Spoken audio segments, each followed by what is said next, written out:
Hello, everyone, and welcome to another episode of GDDV 501 Lighting and Rendering. My name is Kasanas. Guys, we're moving along pretty well. In the last video, we talked about your camera. What does your camera do? How does it work? What problems are you going to have? What type of distortions are you going to have depending on the type of lens you're using? We talked about all that kind of stuff. Today, what I'd like to do is talk a little bit about the idea of equivalent exposure settings. So how do you get a proper image out of your camera? All right, let's get started. Exposure settings is what we're going to talk about today. Exposure settings and equivalent exposures. So first of all, exposure is dependent on how much light is permitted to reach the medium. We've already discussed this. We've already discussed the fact that light comes through your lens. It passes through by a shutter, which is now opened, and exposes your medium, whether that's a film or whether that's a sensor of some kind, to light. Now, depending on how much light is allowed to reach that sensor, more data will be collected. And basically, that data is going to either make, if it's bright, it's going to make your image very bright, light. And if it's not a lot of light coming in, then your image is going to be dark. Now, there's a lot of things. I'm saying that in a very general terms, right? If the more light that's allowed to reach your medium, the brighter your image is going to be, and that's a fact. But we can allow light to travel through our lens in different ways by controlling different things. So, from what you've already learned, what do you think those things actually are, right? We've already talked about the idea of, or at least how do you think you can affect those things? We've already talked about what the camera's made up of, the body as well as the lens. We talked about the different pieces that are associated with that. Even if we think about our eye and how our eye adjusts to different situations, whether it's light out or it's dark out, our eye adjusts in some way. So just thinking about those things, how do you think you could affect the exposure of your medium? I'm going to leave that to you guys, and I'm going to give you the answer. If we were sitting in class right now, I would ask you, my students, what do you think the answer to that is? And you guys would all give me probably the right answer. You guys would all give me different answers. But today, in this video, I'm just going to tell you, okay? So, basically, there are a number of different things that can affect the exposure of our medium. And exposure basically refers to how light or how dark our image is and how much light actually hits our particular medium. There are a number of different things that can affect exposure. So starting off with the camera settings, aperture, shutter speed, and ISO. So each one of those things are going to have a direct effect on the image that you produce through your particular camera. This is an example. This is not my image. This is an example of the different types of exposures you might have. If something is underexposed all the way to overexposed. And underexposed images will be darker. They'll definitely be darker. Your darks will be very dark, and your lights will be very dark as well. They'll be kind of this kind of grayish tone. You can see that in the underexposed image, nothing looks quite right. It looks kind of gloomy. Everything looks dark. If we take a look at the overexposed image, this is the same image obviously taken several times with different exposures. If we take a look at the overexposed image, we can see that the bright spots are extremely bright, moving in towards white. We've lost a ton of information. We haven't actually lost it. That's the difference between under and overexposed. In an overexposed image, we haven't actually lost the data. It's just not visible to us right now. And we'll talk about how to correct that a little bit later on as well. But the data is there. It's just so much data that it's being blown out. It's all white. In the underexposed image, we actually lack data. Not enough data has been taken, so it's much more difficult to correct an underexposed image. You can go through and you can paint different parts of it. You can go in and you can work on individual parts to try and bring some of the details out, but the information just isn't there in an underexposed image. We haven't collected the data. In an overexposed image, we've collected too much data, but by kind of spreading out the data values that we do have, we can move our image closer to a correct image. In this particular circumstance, in the center of the image itself is the correct exposure, where we've got the right amount of lights and the right amount of darks. We've got the information available to our particular image, and it looks correct. Okay, so how do we go about actually affecting our exposure? Let's talk about the camera aperture. This is one of the ways in which we can affect exposure. So the aperture itself is the opening in the iris on our lens that allows light to pass through. And the iris, or that opening, is calibrated in what's called f-stops. There are many different values depending on the type of lens that you have. You may have a lower value and you may have a different upper value. In this particular case, we can see that we go from f1.4 all the way to f16. And you'll notice that as we move across, the aperture gets either larger or smaller. It's really important to note that the smaller number, f1.4, is a larger opening, and the larger number, f16, is a smaller opening. And what exactly does that mean? If we have a smaller opening, a smaller iris opening, what does that mean? Well, that means that less light is going to be permitted to hit the sensor over the same amount of time. Given the same amount of time, if I have an f1.4, it's going to gather more light than if I had it set to f16, given the same amount of time. Okay, so that's one way of having a direct effect on the amount of light that hits your sensor. And why is that important? Well, with the f-stop set to a particular way, it's going to affect what's called the depth of field. And the depth of field is a zone of acceptable sharpness in front and behind the subject. That's what it is. So in the acceptable zone of the depth of field, we are going to have a nice clear image. It'll be nice and sharp. Anything that falls outside of that particular zone is going to be blurry. Now, with our f-stops, there's a very particular thing that occurs. The larger the opening, the smaller the depth of field. And the smaller the opening, the larger the depth of field. So we'll get more clarity with an f16 than we will with an f1.4. With 1.4, our zone could be very, very small. I've got a couple of examples here for you. These are both my images.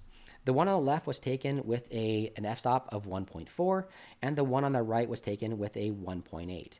And we can see very clearly how small the depth of field is in each of these images. On the one on the left, we can see that the woman who's reading a book, her arm and her glasses are in clear focus. And that was my intention. My intention is that you are looking in that particular area. That's what I wanted you to do. The rest of the information I didn't care so much about. It's not important in the book that she's reading. I wanted you to be able to focus on the fact that this person is looking in a particular direction and that they are looking at that book, right? That's what I wanted you to see within this particular image. We'll talk about composition in a later video as well and why I took it in this particular way. The image on the right, again, we have a very, very small depth of field, a very narrow depth of field. In the image on the right, the woman's glasses and her eye and her cheek and her mouth are in clear focus, but everything behind the frame of her glasses, even along her hairline, all of that is outside of our focus. Look at how blurry everything is in the background of both of these images, right? We have lost all information from the background itself. We are left with these blurred objects. And again, this is an aesthetic. This is something that I was trying to do. So having a lower f-stop, a 1.4, for example, which is extremely low, having a 1.4 f-stop is going to give you a very shallow depth of field. Alternatively, if we take a look at these two images, we've got ourselves a deeper depth of field here. And again, both of these images are mine. For a long time, I used to take images of people I worked with. And these people that I worked with would allow me to go and take their photo, and they kind of set up the photo that they liked, the idea that they liked. In this particular case, my colleague wanted to have this kind of Game of Thrones style image that he wanted with the tree roots in the background. So here we are. What we've got here is a very deep depth of field. We can see that a lot of the information within both of these images falls within the acceptable tolerance as far as sharpness is concerned. On the image on the left of the screen, all of the leaves, the boots, the person, the actual tree roots, all of that looks very sharp and is in focus. And it's only as we move farther away into the depth that we actually see some blurred. And it's not even that it's blurred out entirely. We don't just have blobs back there like we did in the shallow depth of field. In this particular case, we can still make out individual tree branches. We can still make out individual shapes in the background. We understand that what we're seeing in the background, what it is exactly, right? There's no confusion about where this person is. They're sitting outside in some type of forest. On the right-hand side with the dock, we have a very deep depth of field. Everything all the way out is pretty clear. Even as you go out, as you move farther and farther away, we start to lose some of the details as far as the waves and that are concerned. But for the most part, we have a very, very deep depth of field within this particular image. In both cases, it's a 5.6 and a 3.5 focused out to infinity in both cases. All right, awesome. That's depth of field. The next thing we're going to take a look at is shutter speed. When we talk about shutter speed, basically the shutter speed determines how long our shutter is moved out of the way of the sensor. Normally the shutter is down, covering the sensor and preventing light from hitting the sensor itself, or whatever the medium is. It's preventing it from doing so. When we push the trigger on our camera, it moves the shutter out of the way for a particular amount of time, and it exposes the sensor to light. The amount of time that the shutter is moved out of the way is called the shutter speed. Now, again, there is a very particular purpose on why you'd want to set your shutter speed. A fast shutter speed will freeze motion. So if it's open and closed very quickly, motion is frozen. It's a blink. It's a moment in time. If, however, you have a slower shutter speed, so you're adding more time to how much time your shutter is open, it's going to create motion blur. And the reason why it's going to create motion blur is because as long as the shutter's up, the information is being collected within your frame. If there are things in your frame that are moving, those moving objects are going to be collected as they move across your frame at different points along the frame. If you have it open for a really long time, you will get these very, very blurred, motion blurred images. Nothing is frozen except for what's not moving. Anything that's moving, it'll collect the data across the movement of that particular object. Let's take a look at a couple of examples. Again, this is an image that I've created. This is a 1/500th of a second shutter speed, so it's a very, very fast shutter speed. And if we take a look, we have pretty much frozen time, right? Nothing in the frame is really blurred. We do have some mist. This is Niagara Falls. We do have some mist that's been created that might be creating a little bit of a blur, but that's not motion blur. If we take a look at the individual waves, each of these waves, we can see the crests, we can see the splash. If we take a look at the actual falls where the water itself is falling down, we can see the individual crests even within that waterfall. Everything is frozen in time. All of the birds, all the flapping birds, none of them have motion blur. Those birds are obviously flying across the screen, but they have been frozen in that moment of time because I exposed my sensor for 1/500th of a second. It collected enough light to generate this particular image, and during that time, everything was captured and frozen in time. Let's take a look at another photo. Again, this is my image. And oftentimes when I show this, a lot of people will say, I think that is mist. And this is not actually mist. This is a very long exposure. This is a 30-second exposure. Now, if I was to ask you what you thought this was, what are you thinking? If you look at this right now and you think, oh, I think that is a blank. What this is actually a photo of is waves. This is waves crashing against a rock.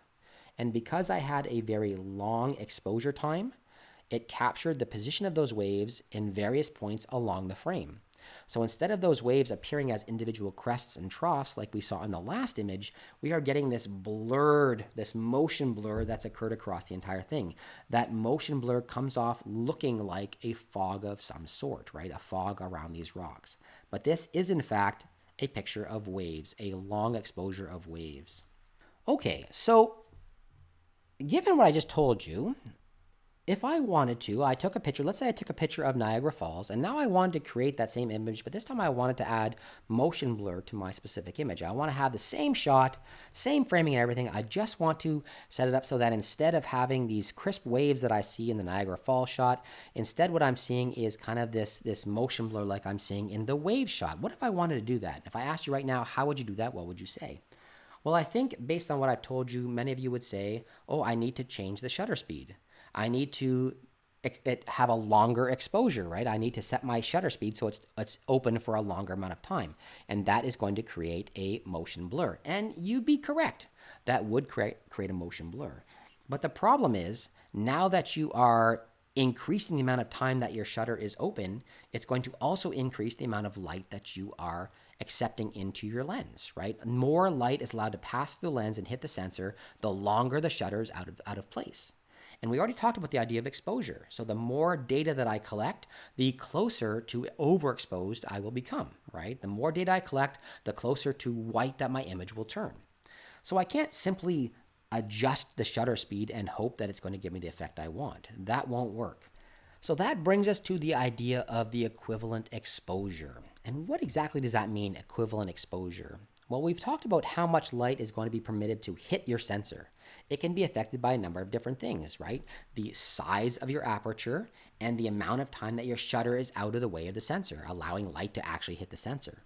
So we can create an equivalent exposure by having a large aperture and a fast shutter speed, as we could with a small aperture and a slow shutter speed. The large aperture is going to allow a large amount of light to enter into the lens, and the fast shutter speed is going to cut off that light faster than a slow shutter speed, cutting off the light from hitting the sensor. A small aperture is going to allow light to come in much slower. The volume of light is going to be much smaller with a small aperture, and a slow shutter speed means that we're exposing the sensor for a longer amount of time. Both of those will create what's called an equivalent exposure. Now, it's really important to think about the image that you want to create. If you are trying to create a blurred image, well, then you require a slow shutter speed, and that means you're going to require a smaller aperture in order to allow enough light to come in to properly expose your medium. If you are trying to freeze time, then you're going to want a large aperture, so a large volume of light comes in and hits your sensor for a very short amount of time with a fast shutter speed. And you have to take into account your depth of field. Now remember, a large aperture means you're going to have a very narrow depth of field. Everything outside of that depth of field, outside of the acceptable range, is going to be blurry. The larger the aperture, the smaller that depth of field. The smaller the aperture, the wider that depth of field. So these are all things you're going to have to take into account. What type of image do you want to create? And knowing that image you want to create, what you want to do as far as your art is concerned, will allow you to determine your equivalent exposure settings. Okay, awesome. Let me ask you this then. Can you think of some way that you could freeze motion and still produce a soft blurring effect across motion? Now, this means I'm trying to freeze motion, but at the same time, create this kind of motion blur. Can you do that? Well, we did talk about the idea of exposure and what light can do. In this particular case, this is one of my images, and again, this is someone that I worked with a long time ago. Farouk is now a senior rigger, I think, at Ubisoft now, is what I think he's doing. This is Farouk, and Farouk and I used to do a lot of photography together. In this particular case, I've created an image that has a sharp focus on Farouk. This is a portrait of Farouk. And what I did is I asked Farouk to stand in place and shift back and forth very slowly. And what I used was a long exposure, an 8-second exposure with a flash. The flash itself froze time. So whenever we had this big burst of light, it allowed me to freeze that moment in time, right? A large amount of light was allowed to hit my sensor through a currently up shutter. So a large amount of light suddenly spilled in there and captured that particular moment, freezing time. Then, after that light subsided, I collected light from the outside. So only the light that came from surrounding buildings. This was a night shot. Only the light that came from surrounding buildings. And as Farouk moved slowly back and forth, I got motion blur. And you can see that motion blur in his shoulders, along his head, and that kind of thing. So by exposing my sensor to a burst of light, I was able to freeze time and then allowed the sensor to continue collecting data from the light, the ambient light in the area. Anyway, guys, that's a little trick. You could do the same thing in Photoshop now. All of this was done in camera, though.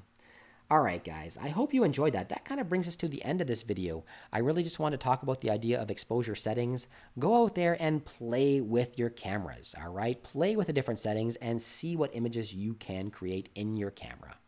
All right, everyone, I hope you enjoyed it. And if you did, let me know down below with a thumbs up. If not, thumbs down, let me know. I want to know that too, right? I will make changes to make sure that I'm giving you the appropriate education.